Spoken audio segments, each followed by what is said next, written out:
Hey guys, it's Nolen and Jason here with Plumbing Webmasters. How you doing? Howdy. Gonna be topic for today is the plumber marketing mindset or plumbing marketing mindset. But anyway, so we'll call it the plumber marketing mindset. How about that? Okay. So I don't know where I want to start with this. I think about this sort of stuff all the time. I guess I'll start with this, is that Are we talking about what it is or what it should be? both, I guess. Okay. You know, we'll talk about both, but I'll start with myself on it because I think every day for me is kind of this, I don't like it about myself, but we'd be out of business without me being like this. And you could attest to that. Like every day I'm concerned about our marketing work and footprint, where we are, where we've been, and where we're going. Yeah, where we're ranking. Yeah, everything. Everything all the time. Like there's that is the number one issue, right? Like, Right. do we have enough content? Like this is content. So this actual podcast is a result of my marketing mindset being concerned that are we doing enough to stay relevant and to put out enough content and to have enough things out there to get enough leads for this business. Right. So our clients, on the And other I hand, can attest to that. I mean, yeah. This is a daily conversation. This is the daily conversation. The only time that this isn't the daily conversation is when the result of all the activities of the marketing has got me so busy that I can't That think you can't straight, get off the phone. that I can't get off the phone. Which does happen. Yeah, so that happens, and then everybody knows that we're busy, and you don't hear about it anymore. It's a really interesting conversation when you think about it from that standpoint. It's like, I was listening to Robert Kiyosaki, and I've grown to like him more as he's old and crotchety, you know, like he's like kind of he's gritty like an old dude, you know. Yeah. And he's like, nobody likes to do certain things. I don't like to write books. I hate writing books. I don't like to learn accounting. I hate it, but it gets me to where I want to go. You know, so he's like, he doesn't like it. He's like, everybody needs to quit talking about do what you love. He's like, there's a lot of stuff that you do with what you love that you're not going to like. Right. But you do it because you have to. So I don't love coming in here, and Jason doesn't love listening to it. Also, can attest. Yeah, but it's part of our job. Right. It's part of the It job. enables everything that we do want to do. Yeah, right. And I don't just mean the stuff we want to do on the weekend. It's Right. the stuff we want to do while we're here. Same. Yeah, I want to feel fulfilled in business. I don't want to fail, but I have to do certain things for the business to succeed. I am by nature an introvert, so I don't love sitting down and sharing content Right. that's of a personal nature with people. I don't love it, but my marketing mindset has to be there. It is the, you know, if you look at Robert Kiyosaki writing the books, that's way above and beyond. Like I kind of have an idea for a book, but I don't want to mess with it. I don't even want to share it with people, really. You know, like not from them taking something from it.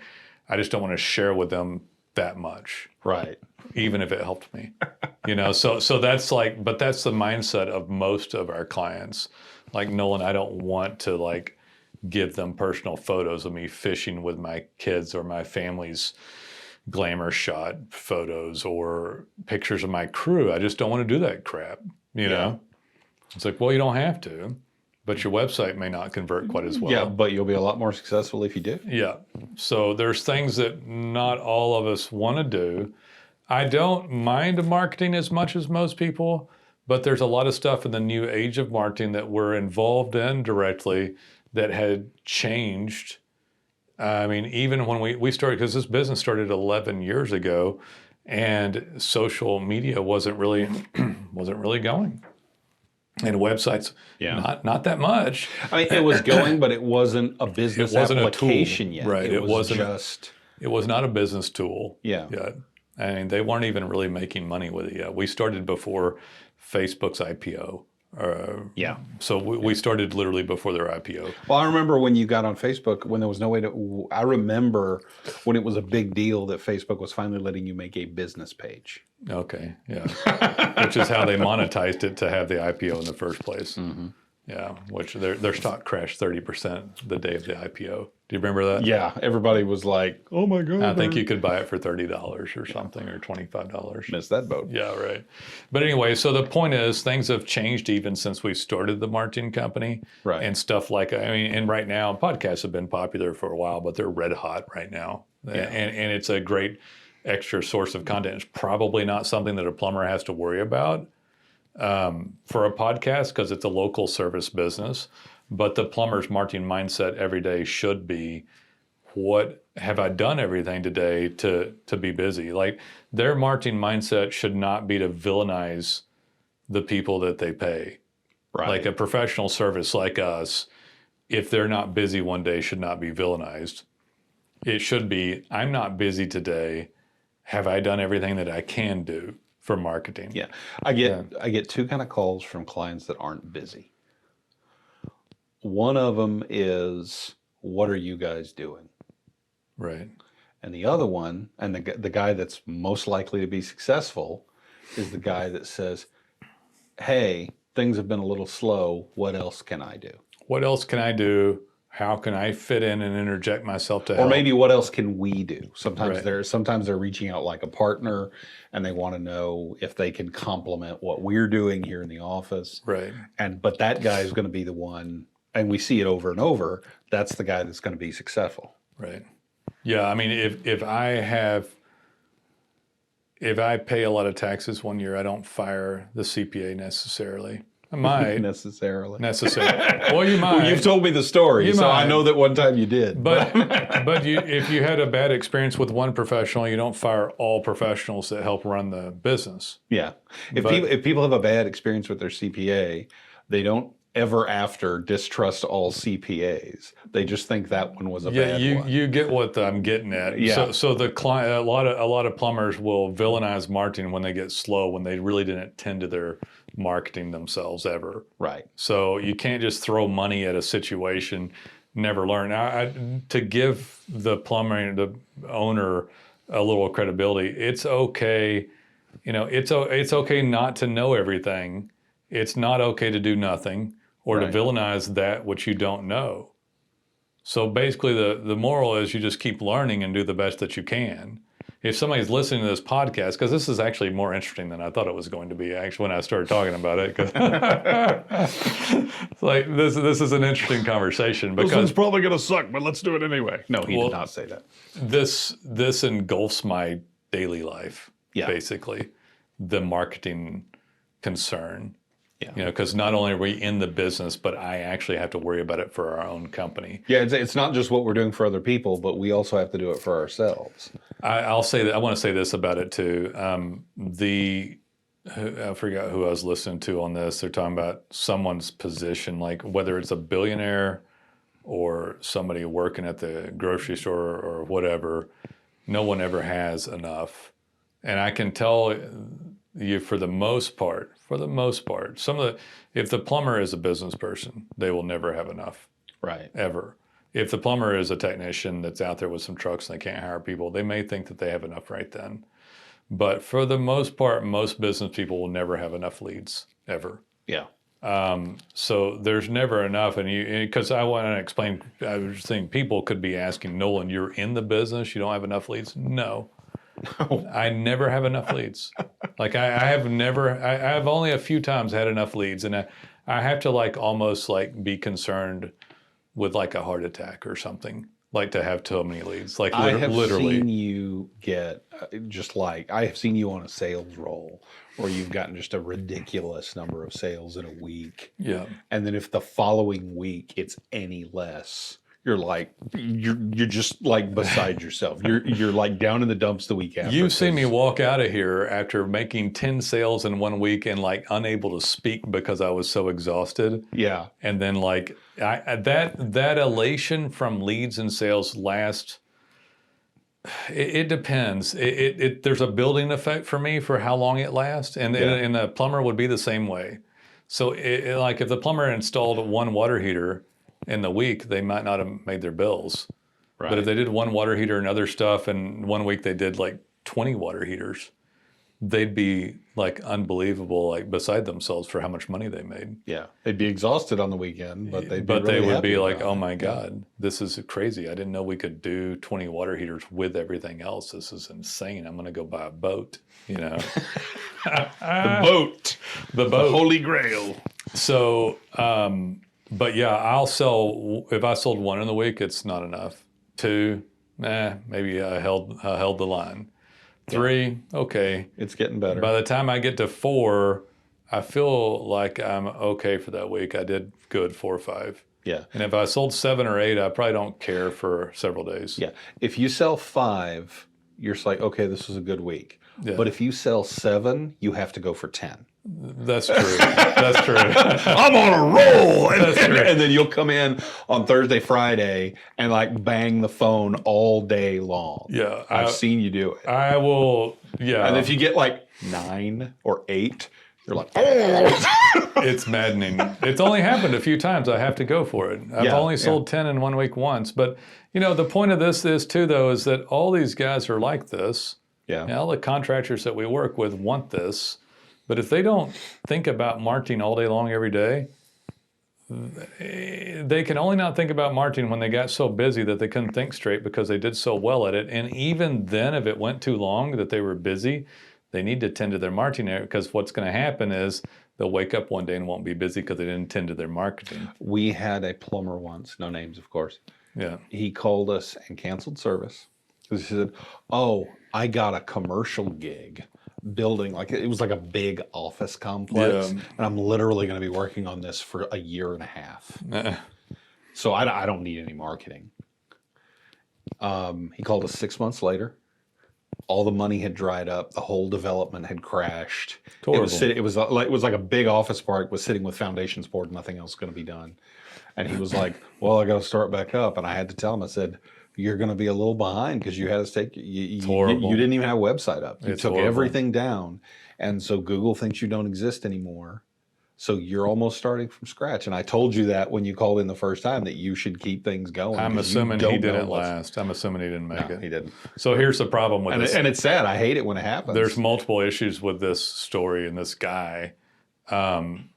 He didn't tend to his marketing. He did not build a brand. He got one job and stopped. Now, there's all sorts of other issues. There's a name for that in business with too big a percentage with one client. Yeah. So the one client took him under.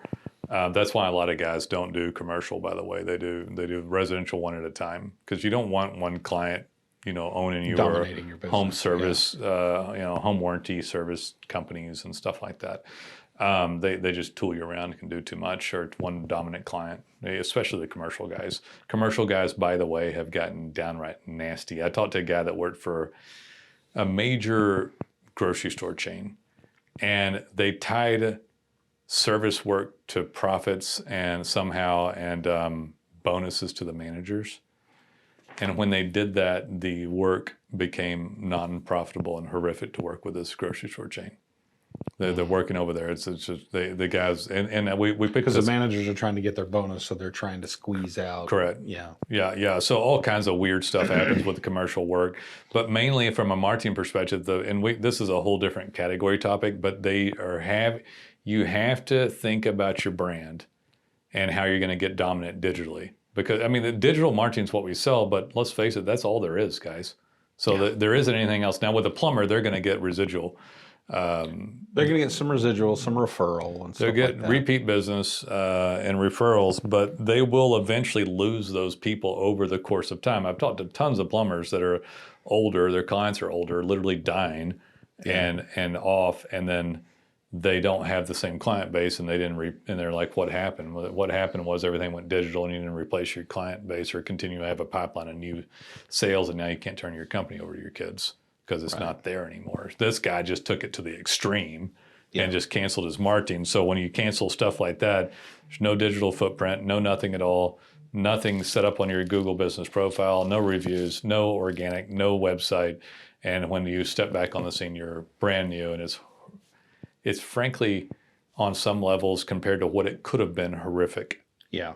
So it depends on how big the market is. I just signed up a guy, and he was local actually, so it was a big market. Big market. So I just signed up a guy in Muskogee, Oklahoma, and I expect him to dominate.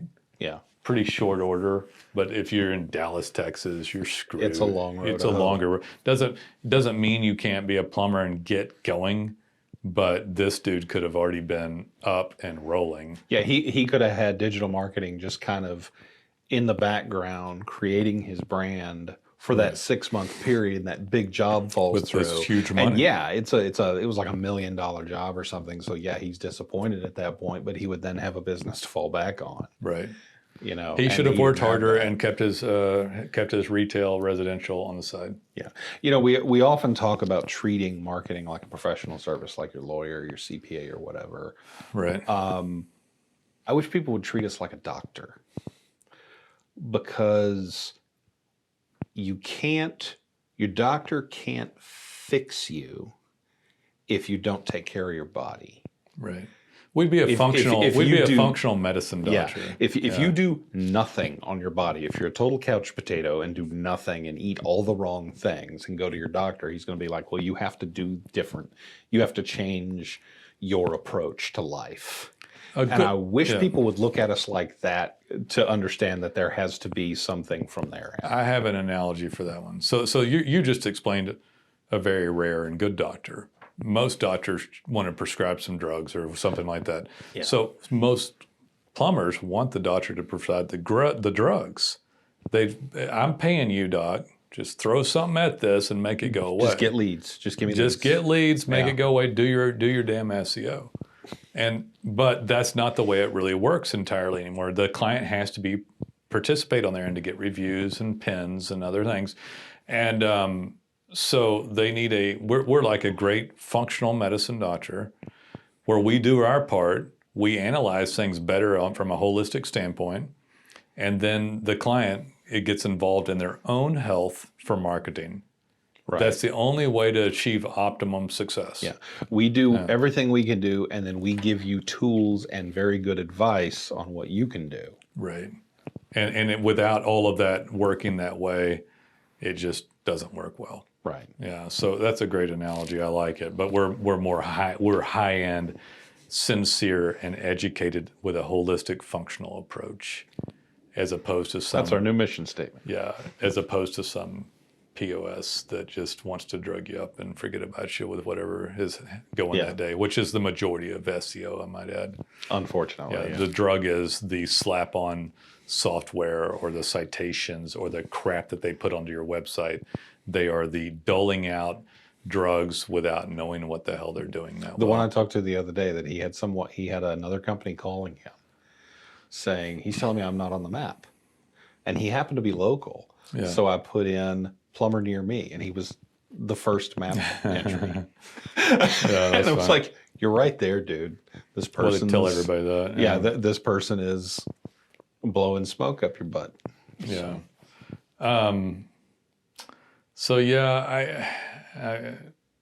So continue. So on a daily basis, I think other people should do this at least once a week. Am I adding content? Am I keeping clients?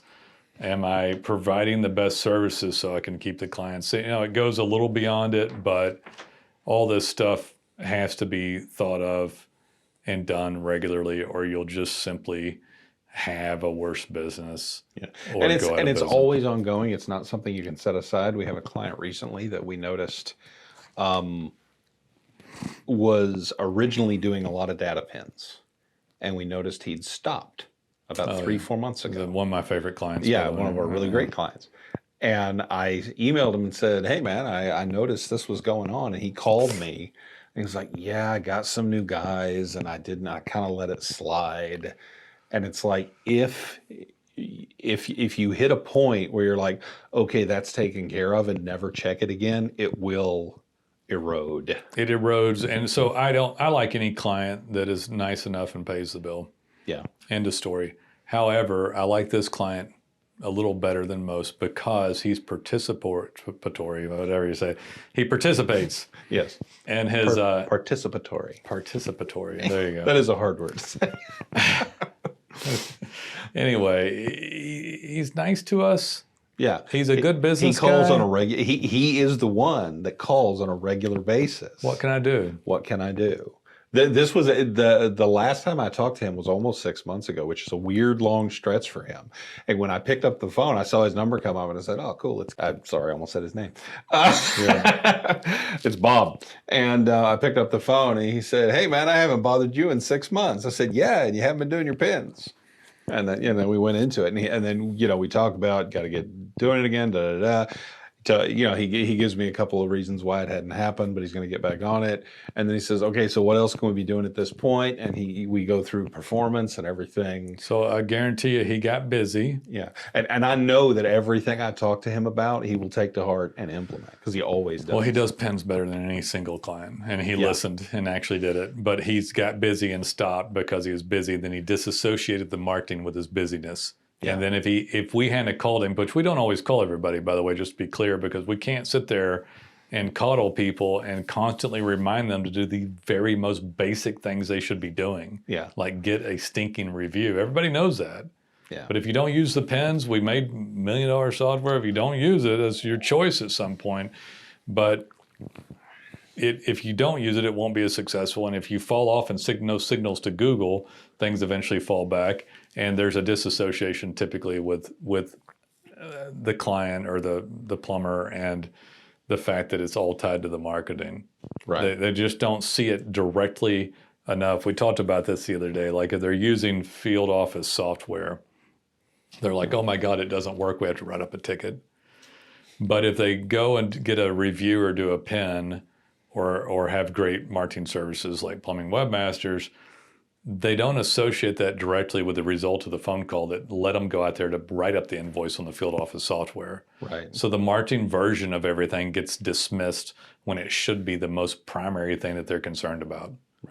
Right. We've had clients who call in and they're like, they call in and they're initially like angry. And it's like, "Well, you haven't done a pin in 6 months." "Yeah, we lost our password." Well, call. Yeah. We'll reset the dang thing. I guess the frustrating part of it is that, and by the time people come to us, they are sensing this, they're becoming better marketers. Yeah. But the nothing happens in your business without marketing and getting the phone to ring. Right. Or an email or whatever.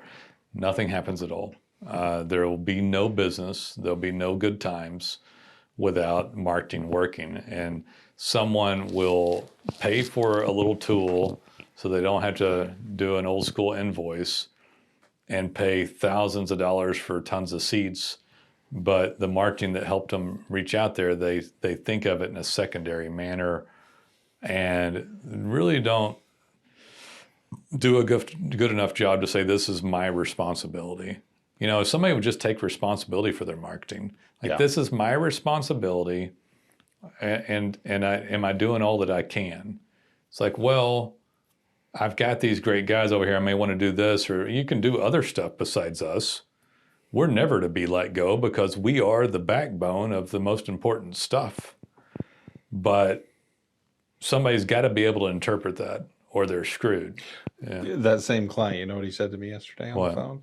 He said, "I look at you guys like paying the rent. You're the backbone of everything I got to do. I pay that bill, and everything I do builds off that." I was just like, "That's the great." I'm going to start saying that to people, and here I already used it today. Yeah, bro, hug it out. I'm bro hugging. If you see this, you'll probably recognize the conversation. Yeah, he's a Georgia guy. Guy, good guy.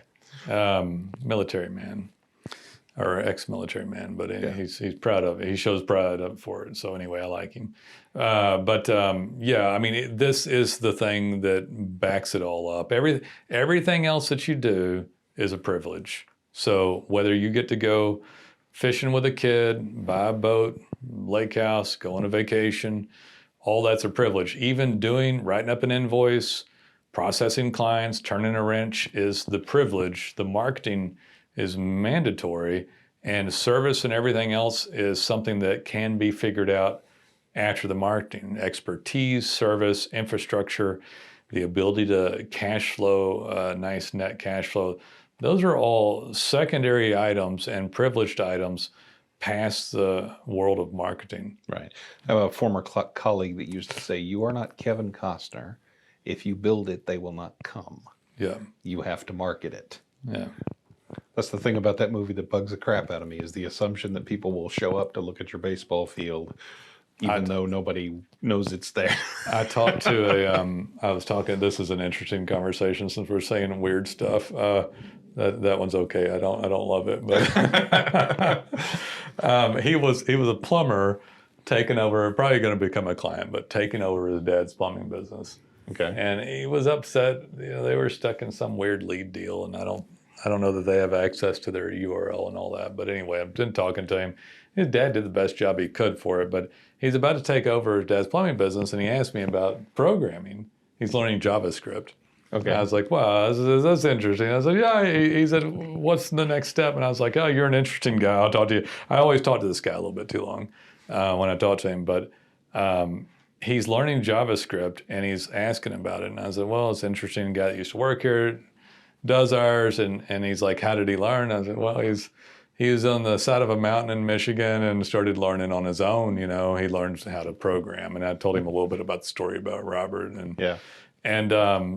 and he's like, well, I said, what, are you planning to make software? He said, well, I said, those freelance guys can make good money. He said, oh, that sounds great. And I said, I don't think that the programming world is better than the plumbing world. I said, I don't think the grass is naturally greener. That's what made me think about it. And he said he had a friend who said that the grass isn't necessarily greener, and it's just as hard to mow. So I like that. I was like, that's a good one. That's a good line. The grass is just as green, and it's just as hard to mow. So yeah, and I said, that's a really good one. I like that.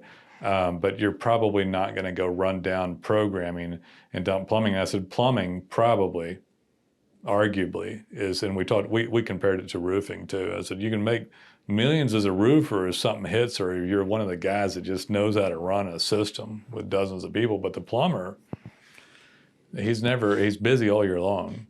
Yeah. So if you can get, and it's a medium high ticket all the time. And plumbing is never going away. It's not. Yeah, I told him that. I said it's not getting replaced. We're at least 50 to 100 years before AI robots turn that wrench. Yeah. So he said I wanted something safer, and I'm like, what's safer than plumbing, man? I was like, I don't. You're not up on a roof where you might fall off. The software is going to change so rapidly that you may lose it. Yeah. But you're going to be able to do that plumbing. And it's arguably the best thing to make money with. And if you can run like 5 or 10 trucks and keep your overhead low and own the company, it's probably worth more than the software programmer at that point. Yeah. And the software programmer works for somebody, and you own your own plumbing company right now. I said, this is not greener grass. I said, I don't think it's dumb to go learn some software programming. You're young. It sounds like fun for you. But yeah, it's not greener grass. But AI doing the programming is going to happen a lot faster than AI turning the wrench. Agreed. Yeah. I don't know what's going to happen at that point in time, but I was like, you're arguably in one of the best businesses there is. Yeah. So yeah, it's an absolutely necessary service that is not going away. It's going to be one of the last things to go. You can't take it over from national companies very well. AI is not getting anywhere near it. They're not going to be able to bid the job from Google Earth or some crap. Yeah. They can't drop ship the tools because they don't know what the hell is wrong with it. Somebody's got to go bird dog it. So a plumber is arguably the best thing left. Yeah. Just about. I never thought about it that way, but yeah. There's a lot of stuff that's good, but you can order your HVAC. You can visually inspect your roof. You can order a lot of stuff, but you don't, when the plumbing goes wrong, you're screwed and somebody has to come out. Yeah. And there's think about if you've ever heard of a story where someone had something wrong with their plumbing and tried to fix it themselves, and that ended well. They just end up having to I call. can think of a few times when I was a kid that my dad tried to fix it and then had to call a plumber. Yeah. No, it's a good business. It's flat out a good business. If a plumber will handle it this way, and I'll leave a couple things. I don't mind doing this. I was thinking about this the other day. You know how we inappropriately rank the podcast. This was a good podcast, right? This was a good one. But if we do it every time, they'll fast forward to the end to see what we say. So I don't know if we should Did they think this one was good? Oh, they said this one wasn't good. I'm not watching. No, this one was like this is fantastic. This is a good one. This information is fantastic. We did a good job. Many good analogies. It was good. Pat on the back. Self high five. So the plumber isn't always the business person. Sometimes the plumber's the technician. Right. Sometimes the plumber's the business person, but in either way, if they're looking at this stuff, they own the business. Right. So they might have started it from because they were a plumber as a technician. Now they own the business. But the marketing's the most important thing. They have to look through it on the marketing goggles, and they have to think about it every once in a while and be logical about it if they want to make money. And everything else is a byproduct. And I look at everything as a byproduct of marketing. Yeah. Everything. Like because I have to market to make money, even if I want to invest that money in something else, I have to. It came because of good marketing. Right. All of it came because of good marketing. So my advice to you is just to get the best services that you can, think about it, do a good job, check into it every once in a while. The guy that's doing the program is going a little too far. What'll end up happening with him is that he'll take his eye, he can't circle out that far and come back and still manage the plumbing business. Right. He needs to come back and take that energy and put it towards marketing and things that directly impact or his management ability and processes and procedures. And then he hammers that into that. He's that greener grass is pulling him too far from the core business. Right. And but he saw his dad doing it his whole life. So and he probably thought, man, he's working so hard. Let me tell you what, I've done programming myself. Yeah. And it's hard work. I mean, it's not physical labor. You're not crawling into a scuttle, going down a scuttle hole into a crawl space and looking at someone's broken shit pipes.